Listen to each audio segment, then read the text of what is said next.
Alright, what's going on? So, it's been a little bit. I put out the best of video like 2 weeks ago, I think, and I haven't filmed anything since. I still have a video sitting on my laptop. I literally just have to add like song clips, but I haven't done it, and I just haven't found the motivation to do it, and I have no idea why. But it'll get done. I'm sure some of the things I say at the very beginning of that video are probably completely outdated. I haven't looked at it, so I don't know, but I'm almost certain that that is true. So I got off work super fucking early today. Normally I leave work around in between like 4:30 and 5, and I left today at 9 a.m. So, yeah, not bad. I've got a full day. With not fucking anything planned for it. But instead of talking about a bunch of the shit that I normally would talk about, I decided to pull together 5 records that are not metal albums. Oh my god, and you guys are probably starting to understand why I live in fucking hats. Here's what we got going in the background.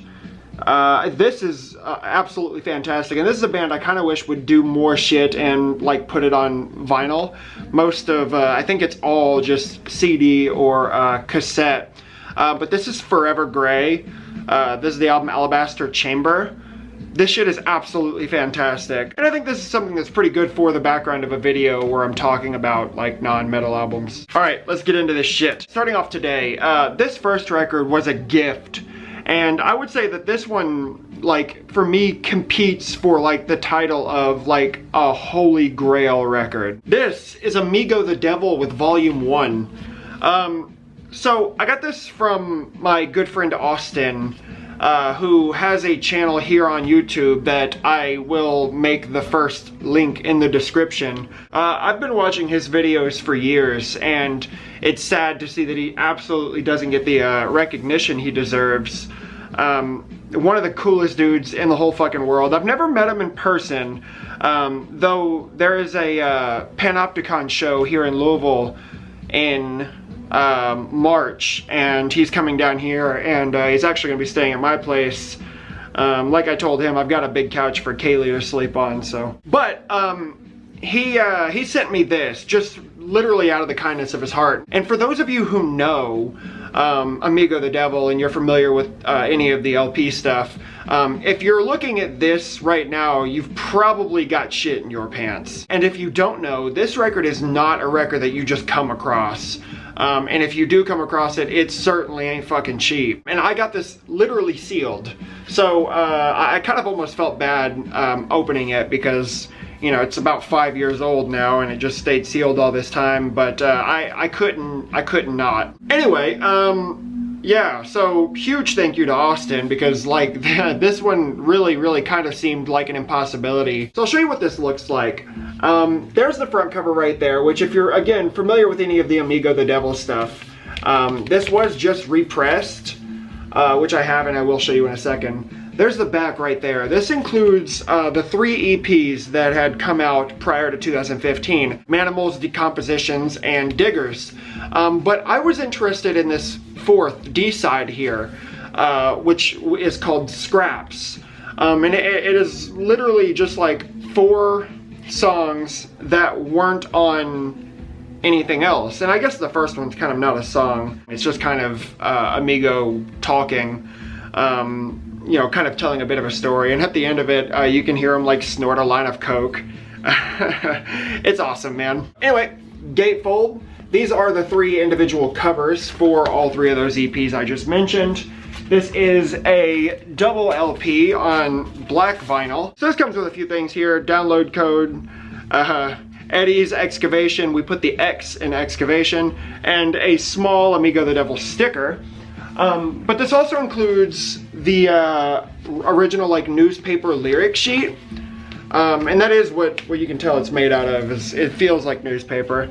The Fellowship, you have one of those old Halloween photos. But Orlando, Friday, September 25th, 2015, which is funny because I actually remember that day specifically. That was my 21st birthday, and that was literally, I was finished packing to move out of Orlando that very day, which is kind of funny. I saw that and it was just a coincidence. But yeah, this folds out. It's a big lyric sheet. with kind of some explanations of what the EPs are about. And there's the back right there. You have a picture of Danny with the Amigo the Devil logo over it.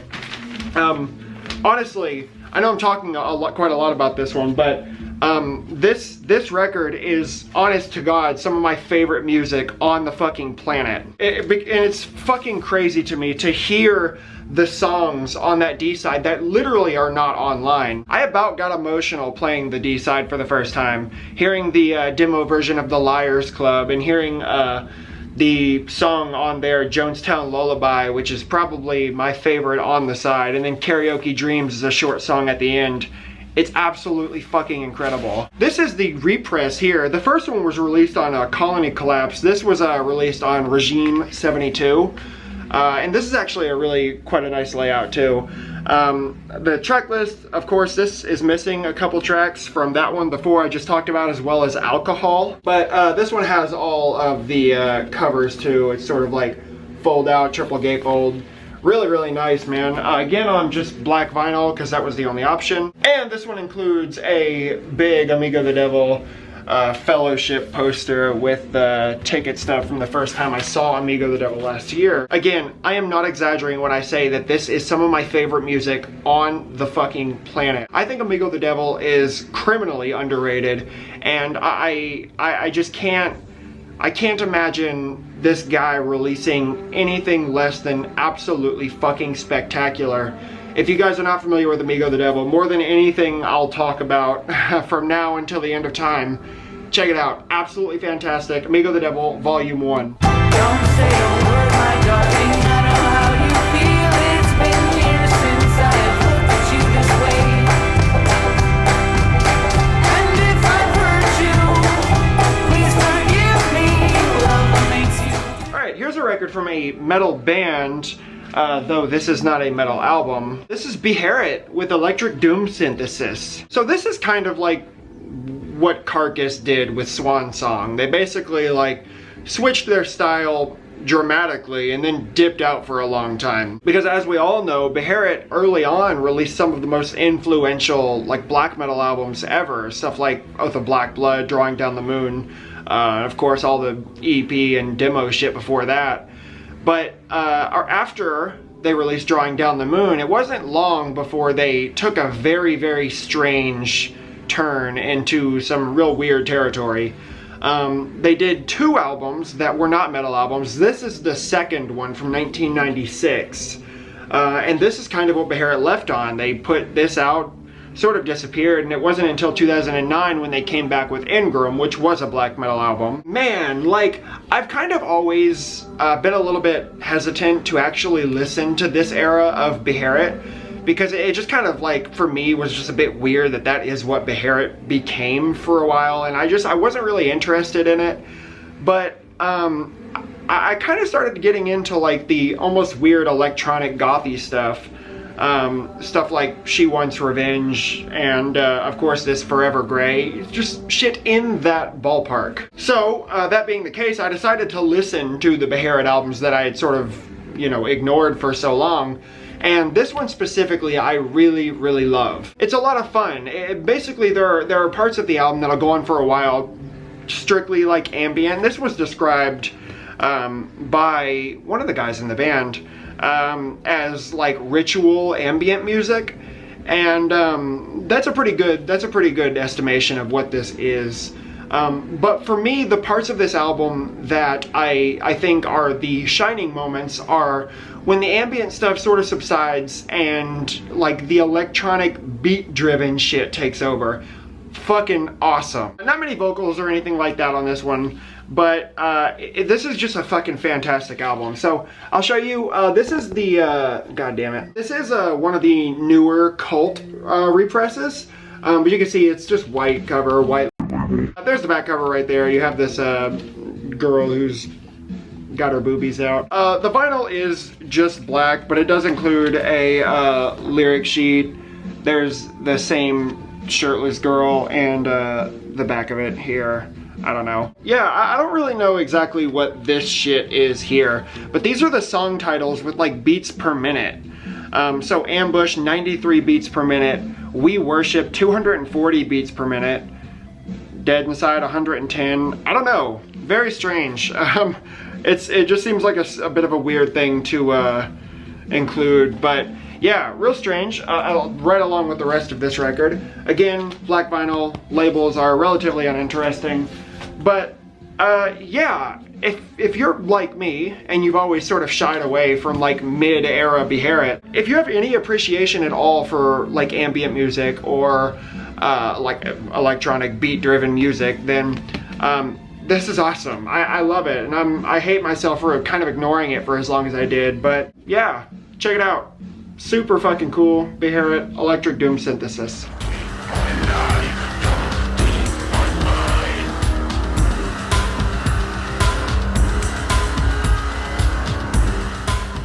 Alright, moving on, let's change gears yet again. This is country music, and this is probably, for me, apart from the Coffin Shakers stuff, the best country music there is going. So this is Coulter Wall with the self-titled album Coulter Wall. This is the debut album from 2017, following only the Imaginary Appalachia EP that I showed a few videos back. And this is kind of a departure from the sound that was on Imaginary Appalachia. Because if you remember anything I said about that EP, or just know the EP itself, that it's very bluesy, and that's something that this is completely bereft of. This does not have the bluesy atmosphere that that EP does. Instead, this has a very old country music sound to it. And this is sort of what was my introduction to Coulter Wall. Specifically the song Cape McCannon, and right off the bat, I certainly didn't believe the guy who was singing was as young as he is, because that's how it was introduced to me. Coulter Wall was introduced to me through Count Blagrith, and that was kind of the way he sold it to me. He said the guy kind of has a voice like Johnny Cash, but he's like 21 years old. And I played it, and that was my thought, there's no fucking way. So I played the whole album through, and there are some songs on here that I love with all my heart. Specifically 13 Silver Dollars, Codeine Dream, and You Look to Yours, I would say, are my favorite. Besides that, Me and Big Dave, love it. Motorcycle, love it. Cape McCannon, love it. Fantastic, man. There's the back cover right there. Of course, you got Coulter Wall himself on the front. Back cover with a bunch of just pictures to accompany songs. I don't know if they're related, maybe they are. Again, just black vinyl, I'm not gonna bother pulling it out. Though this does include a like booklet with lyrics and shit. Yeah, that's what it looks like. Fascinating. Those of you who don't like country music, this isn't gonna change your mind. Those of you who like country music but are super picky about it like I am, maybe you only like stuff like Johnny Cash era country music, shit like that. This scratches an itch for you if you're kind of sick of hearing the same things over and over again. Like I said, it's absolutely fucking amazing. I love it to death, and anybody who has any appreciation for country music at all, put down that stadium pop country dog shit and pick up some Coulter Wall. Check it out. Got me a bottle full of baby's bluebird wine, and I left my stats somewhere down in Preston, along with 13 silver dollars in my mind. Alright, let's talk about a genre of music that I don't think I've ever talked about on this channel. This is Turnover with Peripheral Vision. So the genre of music that I guess this could qualify as is like pop punk. Though, right off the top, I fucking hate the term pop punk. I think anything that fits into that category is immediately fagified by the fact that it's called pop punk, especially when it sounds like this. So if for anybody who's not familiar with Turnover, and I imagine most of you probably are not, this is the second album from 2015, and the reason that I like this album, and the reason that I own this album, and only this one, is because this is a very, very strange entry into a discography that is pillared by albums that sound bright and happy and friendly. This album is quite the opposite. For me, this one sounds very, very dark. The lyrics are sad, and maybe some of the other lyrics on some of the other albums are as well. I just don't know them as well. But this album just, the vocals are like reverbed. It all has a dark atmosphere around it. And again, some of the lyrics on this are just sad, and stuff like that speaks to me in a way that it probably shouldn't. And I think if anything could neatly qualify as pop punk, it would be the other albums in this band's discography. I think there's 3 other ones, and the newest one is totally different from any of the other records as well, so maybe that's just something this band does. This one is just the only one that has really grabbed my attention. I fucking love this record. This was introduced to me by Kaylee. I think she just kind of was playing it in the car one day, and you know, I liked it. I probably didn't say anything about it, but then over time, her just playing it more, I started to recognize songs, and I just really liked it. And you know, I kind of picked this record up because I knew she loves it as well, so I guess I sort of bought it for her, but I put it on, I think, more often than she does. Anyway, there's the front cover, there's the back cover right there, all the track listing. There are some songs on this one that I just fucking adore. The song New Scream is up there among my favorites. Diazepam is up there with my favorites. Take My Head is a good one. Humming, Cutting My Fingers Off, Hello Euphoria. Fantastic, dude. Comes with an inner sheet with all the lyrics, and this one is actually not on black vinyl. I think it's the only one today that is not on black vinyl. It comes on this like orange and blue, I guess. Maybe it's black, but it just kind of looks blue. Like marbly swirl color, really fucking nice. So absolutely do not let the genre of this band deter you from listening to at least this album. Fucking fantastic stuff, man. Check it out if you're interested at all. I don't know, maybe the song clip will lure some people in, but this shit is awesome. Turn over Peripheral Vision. I know you always feel you're by yourself in the house. This is the only night this week I haven't slept on the couch. I hope you know it breaks my heart that I'm the reason for you sleeping alone. And we are going to end this with a band that I have talked about a bunch of times on this channel. This is King Dude with Music to Make War 2. It's been a long time since I've talked about a King Dude record, especially a new one, because this one came out in 2018. And again, it kind of feels like King Dude is making a bit of a departure into something new on this record. Not everything on this record is like entirely fresh for someone like King Dude, though some things are. For example, the song Good and Bad is literally like something you'd hear in like a jazz club or something. You have the inclusion of like horns, and then there's like dual alternating vocals with whoever Josephine Olivia is. But it's a very moody song. It kind of feels like something you'd hear sitting in a room with like cigar smoke looming in the air, and there's a live band playing, and if it were something like that, it would make perfect sense. The song Velvet Rope on this one, of course, was like the single and the song that everybody kind of knows from this one, and it's fucking fantastic, man. I love the keys in that song. But another departure for King Dude on this one is the song In the Garden, which is a song that's kind of led by like synths and beats, and it's like electronic music. It's very weird, especially for King Dude, but it's exactly the kind of thing that I've sort of found myself getting really into lately. So In the Garden might be my favorite song on this one, right along with Velvet Rope. But there's a bunch of good ones on this one. There's the front cover right there. It's just a picture of old TJ with a hole in his face. There's the back. I like the sort of like foil shit, makes everything shiny, very nice. This one also includes a lyric sheet with some cool pictures on it, and a poster, which is hideous. Well, at least this side of the poster is really fucking bad. That side has just the album cover. Yeah. This one's actually on white vinyl, which I did not remember. I thought it was black.